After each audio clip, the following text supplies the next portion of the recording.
she sits next to me and hands me chopsticks to eat with her from the plate. And I'm like, I'm eating from the same plate, Kelly Rowland, how is this real? And I'm remembering the days when I was at home doing, can you keep up? Baby boy, can you lose my...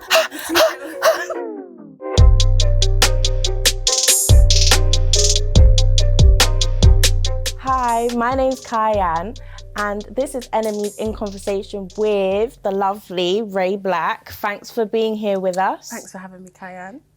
Oh, you know my name. We're gonna be friends. I know your name. We are friends. What do you mean you're gonna be? I thought we were friends already. We've been talking for like half an hour. I thought we had something going already. Okay, well, another friend to add to the list. Yes.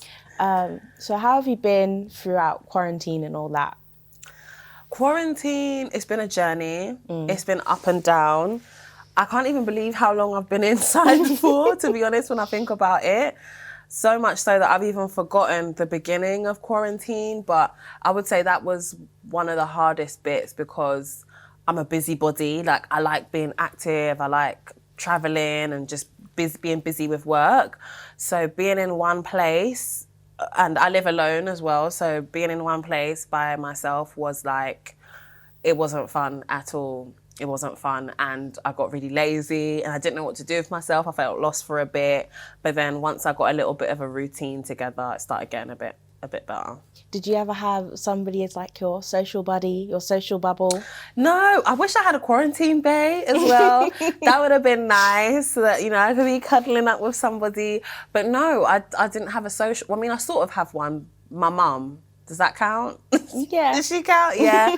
So my mum was the main person I would see. Yeah, I was going to hers like once a week. I've heard like making music in quarantine isn't always the easiest. Mm-hmm.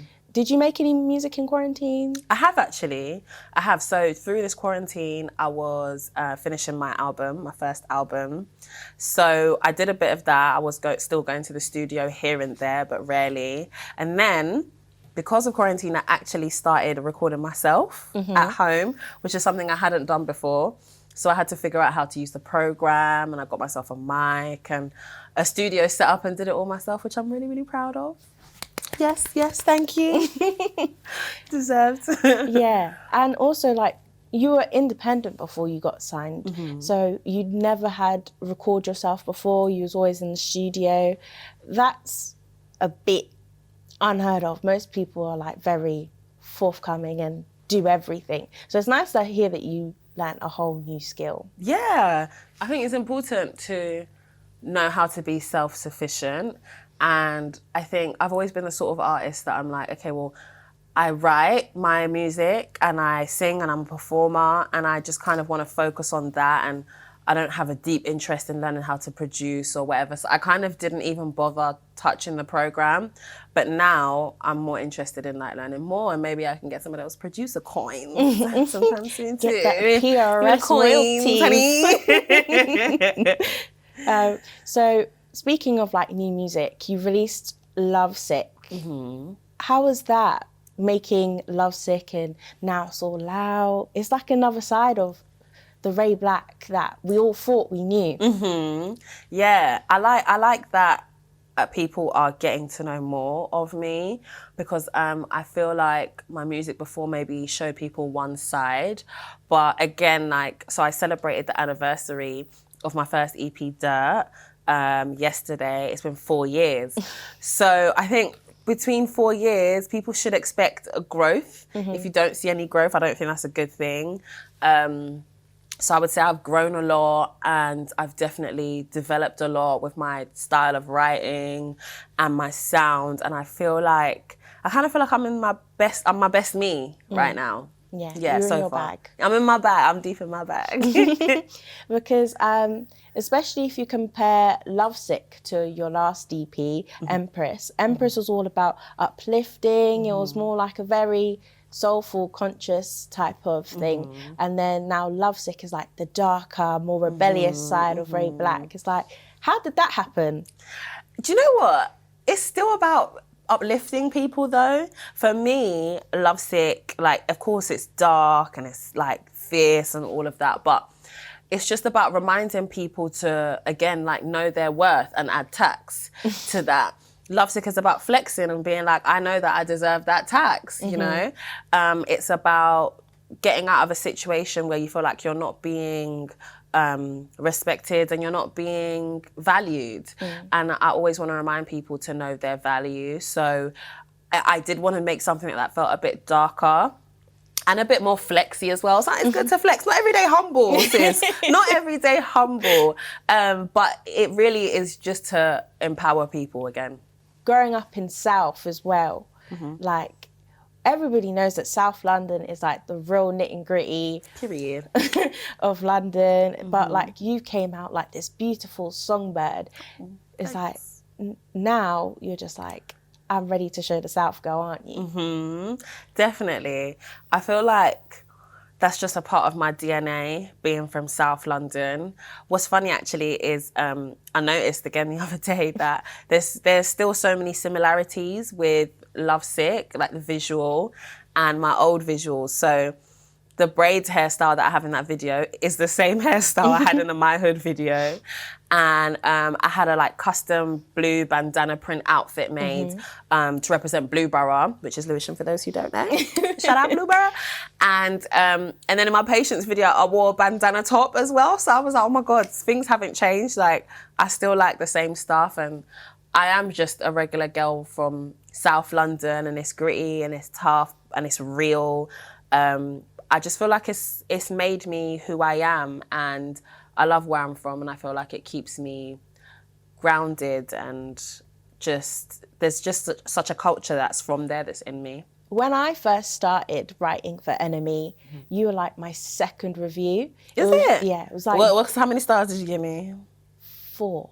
Oh. Let's wrap it up. No, I'm joking. Yeah, I gave you 4, I believe. Okay, Yeah. I'll take it. But it was you and Neo were my first like reviews, and I see you guys as like the front runners of UK R&B, which I feel like many people believe the UK itself is not embracing as much. How do you feel about being like the face of UK R&B? But that sounds like a really big title. Do you know, I've just always loved R&B, and I actually feel like, I kind of feel like sometimes we forget the people that have come before. Definitely now, I think there's a lot of work to be done to bring R&B in the UK more to the forefront and have more support of the girls for sure. But I also don't want to negate what the people who have come before us have done. Like Miss Dynamite, you know, winning a Brit, winning Mobo's, winning a Mercury, Estelle having a global smash, she's from the UK. You know, people like Shola Amar. I recently did a really dope interview with some of them for an Apple Music radio show for Black History Month. And it made me go back and just re-listen to all of those people, like even Jamelia or Mystique. Like, these are people who I grew up seeing on TV, and they have paved the way for us. And I think right now, you know, sadly, I feel like the music scene, people go for what's like hot right then, and they put all their attention on that and forget all other genres. But I think we still have to recognise the people who have come before us and been the faces of R&B, and there's more of us coming up now as well. So I'm excited to see what happens. Why do you think that probably the UK latches on to US R&B a bit more than our own stars?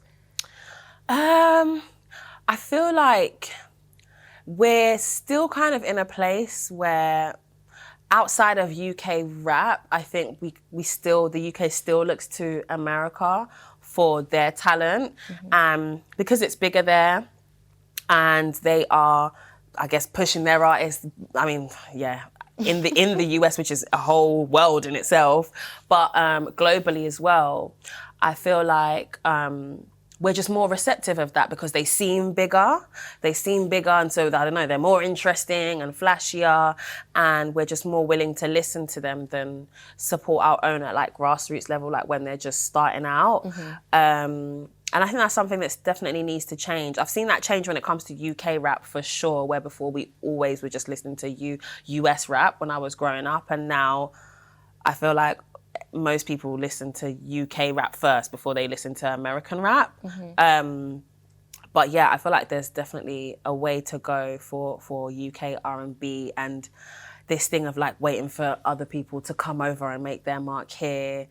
Yeah, I don't think we should do that anymore, for sure. Also, going back to Empress and how it was all like all powerful for Black women especially, and how lately when it comes to Whap, you said how Black women are held at a different status in the industry. Why would you say that? Because I can understand where you could get that from, but why exactly would you say that? With Whap in particular, I feel like, you know, obviously the lyrics are super explicit and out there and raunchy, but I don't think it's any different to what I've been hearing men talk about for years. I also don't think it's any different to what I was hearing female rappers talk about when I was younger. I feel like maybe we just haven't had a song like that on the airwaves and so big for quite a while. And I understand why people have criticism about it, but I think the same criticism then should be given to the men as well in the industry. So for me, it's not that, oh, people shouldn't critique them or that song or whatever, but they're just not holding it at the same standard as they would a man. Otherwise, all the men should be getting a hell of a lot of slack for the sort of content they put in their music. So I feel like Black women are held to a different standard, because when it's them talking about the same thing, the whole world is in uproar and trying to figure out how to get the song taken down. But at the same time, you can hear a lot more explicit lyrics, or I think personally worse lyrics from men that are praised and winning Grammys. I can second that. Also, how do you feel like the music industry itself could probably get over this whole like criticism of Black women being too vulgar? I feel like it's not really just a problem within the industry. I feel like that's a societal issue where society just isn't there yet. There's a lot of work to be done when it comes to supporting women in general. There's a long way to go when it comes to feminism and having equality of the sexes. So I feel like it's not really just a music industry issue.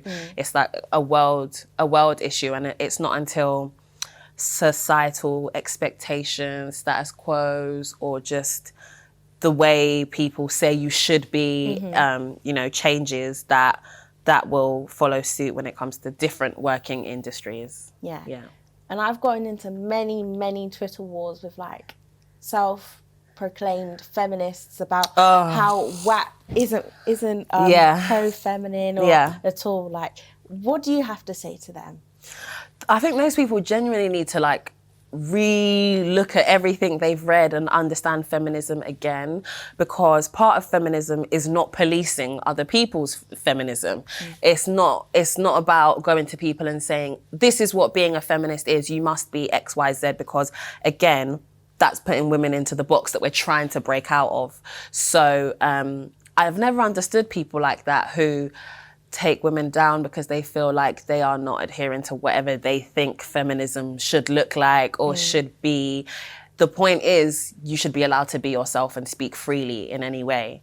So I think they have a bit more education to do for themselves. Yeah. Who knew Whap would be so political? Who knew? Honestly, you would never think it. I'm sure they didn't think it. Actually, no, maybe they did. They probably thought this is going to cause a bit of a stir. But probably not as big as a stir. Yeah. To having people saying all types of things about it. People are probably writing think pieces. I'm pretty sure people are writing think pieces on it.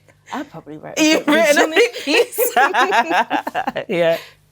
I was like, it's no different to Lil' Kim back in the day. At all. And also like the new, well, it's not new, but like, it's nice to see how females and other women in music are all now coming together to build each other up instead of like in the 90s when Lil' Kim and Foxy Brown were legit sending shots for each other. It's a nice change of scenery. Yeah, no, I agree. I really like seeing the women come together because I feel like we're stronger together, you know? There's always power in numbers. And I think one thing that I've seen the men do really well is like bring their force and join with the other person's force and make something even bigger. You know, some of, I think, the biggest songs right now are collaborations. You know, there's been so much collaboration in the UK as well, especially when it comes to the male rappers. So I want to see more of that with the UK females as well, because I think two heads are better than one. So. Yeah. Talking about collaborations and your new album, hopefully there's going to be some collaborations on there. Yes. Yeah, I've got some really good collaborations that I'm excited about. Can you tell me any? I can't tell you any, but I can give you little clues. Okay. Okay. Okay, so I've got a song with another strong woman from the UK. I'm trying to think, what can I say that's not giving away too much? With another female powerhouse, let's say, from the UK. I have a feature from the most gangster UK rapper. There's two. No, there's loads, but there's the. I feel like you're talking about the landlord. I don't know, but just the. I don't know. There's a couple options. It's up to you. If I start reading off names, can you like... What, like wink? Give you a nudge? Wink once if I'm right, wink twice if I'm wrong. I can't do that. I don't even want to talk about this anymore because I'm going to give it away. I can tell. I have that effect on people. You do. You do. But tell us more about, like, it's going to be your debut album, isn't it? Yeah. Tell us more about it. So, what can I tell you that doesn't give away anything? So, the subject matter. I'm not trying to think of different words. So what the album is about really is about always saying yes to yourself when people say no. I feel like most of us go through a lot of disappointment, whether that's like in relationships or in your career, just in life. There's a lot of letdowns that can make you question whether or not you are good enough, whether or not you deserve love, whether or not you should keep on going. And really the album is just to remind yourself that, like, if the rest of the world is saying no to you, you have to keep saying yes to yourself. And it's also about not allowing, it sounds so like overdone when people talk about self-love and stuff, but I really don't think it is, because for me, self-love is really about saying no to anyone who doesn't make you feel good about yourself, anyone who puts you down, anyone who makes you feel less than, I think is toxic. So it's about that as well. How would you describe your new sound on the album? Because obviously this is a different Ray BLK completely. So the sound, I would say Lovesick is a really good like teaser for the sound. It's definitely more R&B trap. I'm really influenced by new R&B, to be honest. Like, of course, older R&B, but like I listen to a lot of Bryson Tiller, a lot of SZA, Summer Walker, etc., etc. And so it's more in that sort of vein of like trap soul, that type of sound. And I just really wanted to merge the hip hop that I love with the R&B that I love. Yeah. And does it feel different making a project now signed to a label? Do you know what? Yeah, it does feel really different, you know. It feels really different because there's a lot more structure. I'll say that. I can be a bit scatty as a person. I can be a bit of a scatty one. And I'd say when I was independent, I was just all over the place. Like, and just because I'm a lover of music as well, I feel like I can make pretty much anything. Like, you can put me in a rock session and I'll be like, turn around. Like, come on there. I feel like I can make anything because I'm just a lover of music. But at a label, you're actually assigned somebody called A&R who basically helps you shape your music and put you in the room with the right people to get the sort of sound you want. And I think that's really helped to make a body of work that feels like together and cohesive, like one sound. So now you're in shape. So now I'm in shape, girl. I'm snatched. I'm snatched. Do you have any cool stories about making the album? I do, you know. Thank you. So, tell us. This one is actually really cool, I'm not gonna lie. Every time I think about it, I'm still in shock. So, I flew out to LA for like 3 weeks. Yes, Went to LA for like 3 weeks with my producer. And we were in the studio working really hard, making songs. And then on a random day, my producer says to me, do you want to do a session with Kelly Rowland? And I was like, what are you talking about? A session with Kelly? Like, first of all, duh. Like, of course, what type of question is that? And then he was like, yeah, like Kelly's writing for her album. She's working on new music and she's looking for someone to come to the session to like write with her. So I'm like, of course I'm there with bells on. So he sent her my music, sent her team my music. And he's like, yeah, they're messing with it. They're like, so we're going to go tomorrow. And I'm like, I can't believe this is real. You know that feeling of like when you get news that's so good, you're waiting for it to just shatter. Like I was waiting to hear the next day, like, no, the session's not happening anymore, blah, blah, blah. So we've pulled up to the studio now. So this is really real.